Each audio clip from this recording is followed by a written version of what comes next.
Well, dozens of climbers are getting ready for an attempt on what's considered climbing's last great prize, reaching the summit of the world's second highest mountain, K2, during winter. At least 4 rival teams are in Pakistan preparing for an attempt on the summit in the coming months.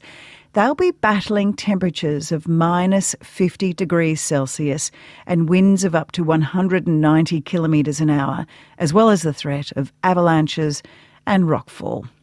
Just a select few climbers have reached the summit of K2 in summer. Among them is Vanessa O'Brien, who became the first American woman to climb K2 in 2017.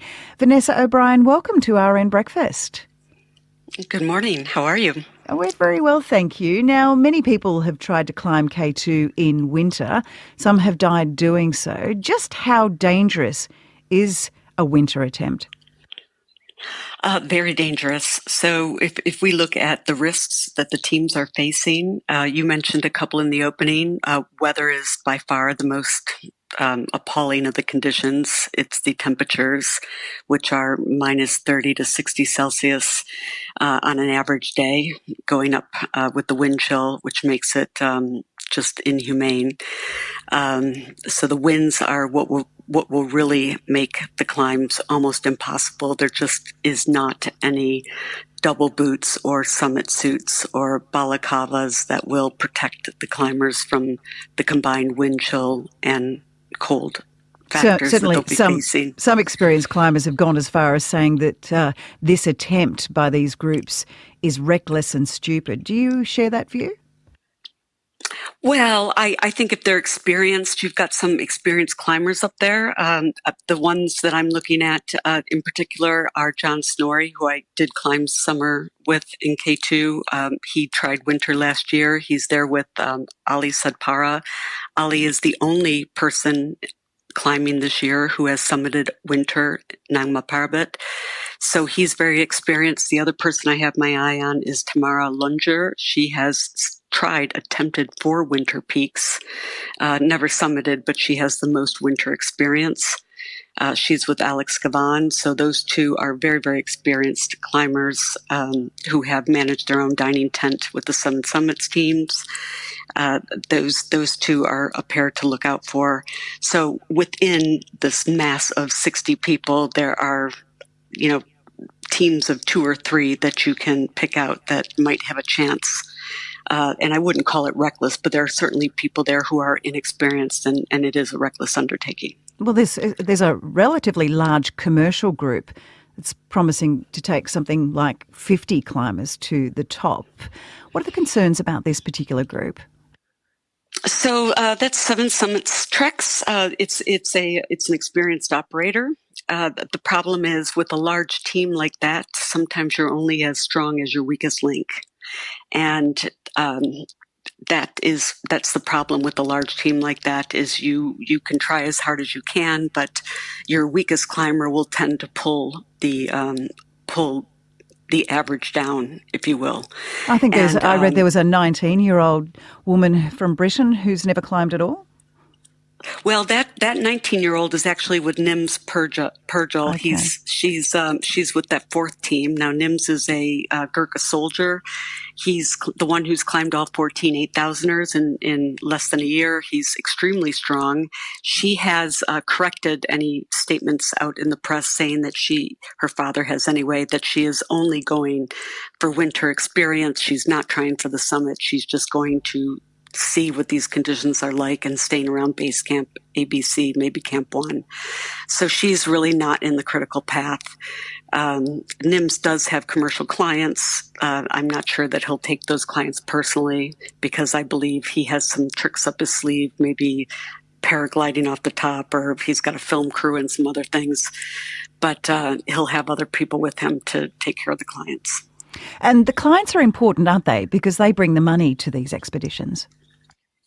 Yeah, and for the most part, their success does equal really the success of those operators because those operators need to attract commercial clients in the future to be viable entities. So that, the commercial operators, if they do decide to collaborate and pitch in and put in different tents and camps, which they seem to be doing. You see John Snorri and Ali Sadpara have put in the fixed ropes already to Camp 1. Ming Magalji, the second team, has put in the ropes to Camp 2. And it looks like Seven Summits may be putting the ropes into Camp 3. So then somebody will do the ropes to Camp 4. That'll probably be the last team, NIMS maybe. Everybody will have pitched in one camp, so to speak, and then we'll see who's strong enough, who is acclimatized, and who actually can make it through that fierce weather. So we're talking about sort of the preparation there, but what about when we're actually talking about the business of that climb and getting to that summit? How much do they rely on each other then, or is it dog eat dog? Well, it's really, I think you're going to separate the men from the boys, so to speak, or you're the women in there too, because there's a lot of bottlenecks, and we're not just talking about the technical bottlenecks of, the actual rock climbing in the middle of the alpine climbs, and there's a few of those, but there's technical climbing, there's overcrowding. Some of these individual camps can't really fit more than, 7 or 8 tents, so you can't actually have everybody on the mountain at once. So if they don't actually talk and communicate, and it really is everybody run and take the first, bluebird day, so to speak, it won't work at all. Some of the early 7 previous attempts for K2 in winter showed only 10 good days in 53 days of climbing. So you're talking about potentially a very narrow window. A very, very narrow window. And if they don't cooperate or cooperation and competition, if there's not some sort of blend of that, then they will fail. You reached the summit in 2017. Can you just describe for us those last sections of the climb, what it's like and what is it that you experienced on the summit? Sure. The very last part of that climb is quite dangerous because there's a big serac that overhangs. People are worried at any time that could fall. Parts of it could fall. Earthquakes, increasingly with climate change, there's rock fall, which never existed in the old days. So that's an increasing hazard in addition to avalanches. So as we're climbing up mixed rock, which is sometimes exposed depending on the season, there's rock and ice and this hanging ice serac, which people always have their eye on and worry about. If you get up around that and past that, it's more or less a straight shot for the summit.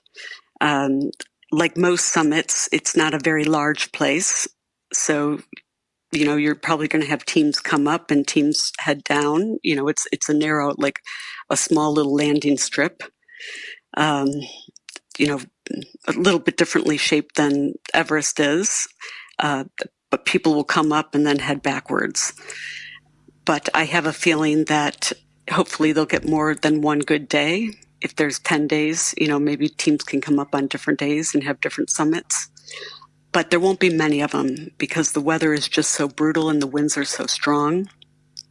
And this is frostbite territory, so my biggest fear is that the teams will potentially suffer consequences like frostbite, which is real, and they have to be safe, especially those climbing without oxygen. This morning I'm speaking with Vanessa O'Brien, a climber who has experienced K2, reached the summit, first American and first British, because you're dual national, and that was in 2017. Yes.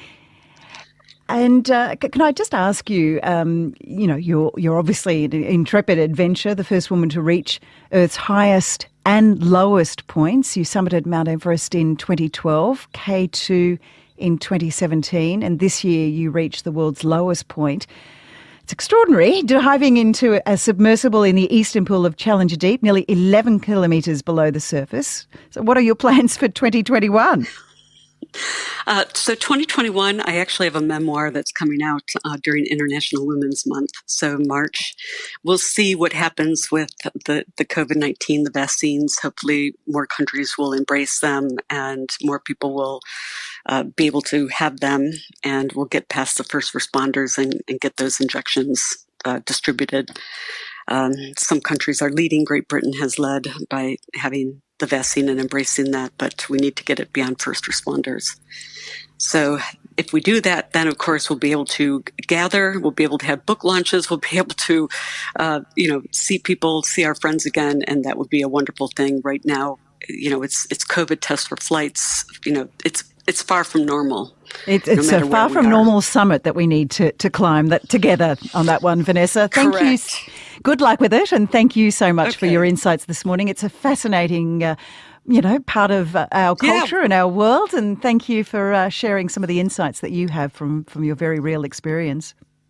Lovely. Thank you. Bye-bye. Vanessa O'Brien is a mountaineer and the first American/British woman to climb K2 in 2017. And we'll be keeping an eye on just how things pan out there on K2 over the next few months.